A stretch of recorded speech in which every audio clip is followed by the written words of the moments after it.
Bismillahirrahmanirrahim. Assalamualaikum warahmatullahi wabarakatuh. Para pemirsa Ica TV yang dimuliakan Allah Subhanahu wa taala. Bersyukur kepada Allah dengan mengucapkan alhamdulillah. Bersalawat kepada Nabi Muhammad sallallahu alaihi wasallam dengan mengucapkan Allahumma shalli ala sayyidina Muhammad wa ala ali sayyidina Muhammad. Pemirsa Ica TV yang dimuliakan Allah.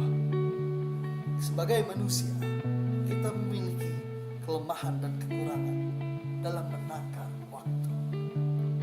Sedangkan waktu terus berjalan dan terus berjalan, detik demi detik, menit demi menit, tahun demi tahun berjalan tanpa mengenal batas.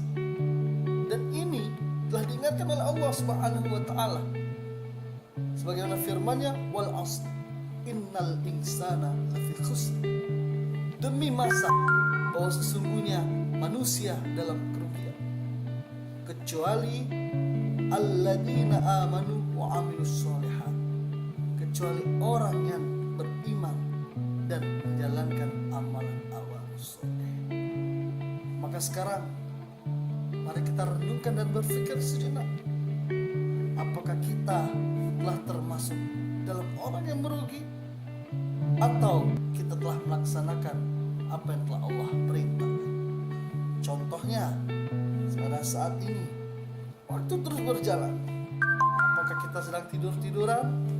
Apakah kita sedang santai-santai saja?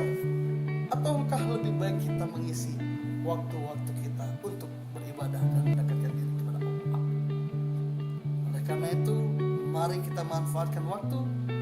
Mari kita menuju kebaikan yang hakiki, menuju surga firdaus Allah dengan amalan-amalan soleh. Bersama Ica TV, sampai bertemu lagi. Assalamualaikum warahmatullahi wabarakatuh.